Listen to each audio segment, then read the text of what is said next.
মিনা, আমি মালিকের বাড়ি কাজ করতে যাচ্ছি, তুই খাবারটা খেয়ে স্কুলে চলে যা। আচ্ছা ঠিক আছে বাবা। আরে মা দেখো না, আমার গাড়িটা নষ্ট হয়ে গেছে, আমি এখন স্কুলে কিভাবে যাব? বলেন মালিক, আজ কি কি কাজ আছে?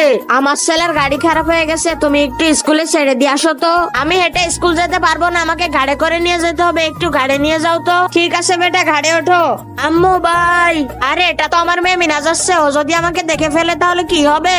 আঙ্কেল আমি আইসক্রিম খাবো, ভাই একটা আইসক্রিম দেন তো। আমার বাবা যদি আমার সাথে থাকতো তাহলে আমাকেও আইসক্রিম কিনে দিত।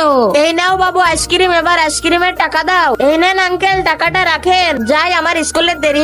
এখন তুমি বলো, তুমি কি সারাদিন গেম খেলতে ভালোবাসো নাকি আমার মতো পরিবারের সাথে সময় কাটাতে ভালোবাসো? তোমরা যারা পরিবারের সাথে সময় কাটাতে ভালোবাসো তারা ভিডিওটিতে লাইক করে চ্যানেলটা সাবস্ক্রাইব করে দিও। আর যারা ভিডিওটিতে লাইক করে চ্যানেলটা সাবস্ক্রাইব করবে না, আমি বুঝবো তারা সারাদিন গেম খেলতে ভালোবাসে। যাচ্ছে, তাড়াতাড়ি মালিকের ছেলেকে দিয়ে আসি। ভাইয়া আপনার কি গরম লাগছে? হ্যাঁ লাগছে, তাহলে এই গামছাটা নিয়ে নেন, এর বদলে একটা আইসক্রিম দেন। মিনা এনে আইসক্রিম। থ্যাংক ইউ বাবা।